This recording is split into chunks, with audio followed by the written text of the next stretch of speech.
রাজু একটু লরিস না, আমি টিপটা দিয়ে দিই। এই তো ফাইনালি টিপটা দিয়ে দিলাম, অনেক সুন্দর লাগতেছে। আরে রিমি কি করতেছ? বাবুকে চুল আশ্রয় দিচ্ছি। আচ্ছা আমাকে দাও। আরে না না তুমি পারবা না। ও আচ্ছা ঠিক আছে। আরে এ তো দেখি মন খারাপ করলো। আচ্ছা ঠিক আছে নাও। আচ্ছা ঠিক আছে তুমি এখন বাইরে যাও, আমি চুলগুলো আশ্রয় দিচ্ছি। এই তো আশ্রানো প্রায় শেষ।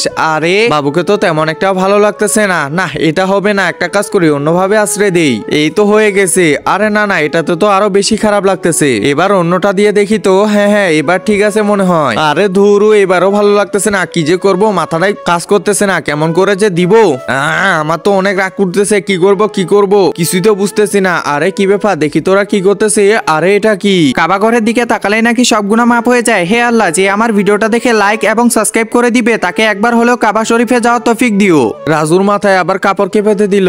এটা আবার ওর মাথায় কে বেঁধে দিল? আরে এটা কি? আমার মাথা কাজ করতেছে না, আমি পাগল হয়ে যাব। আরে এরে কি অবস্থা, আমি পাগল হয়ে যাব, আমি পাগল হয়ে যাব।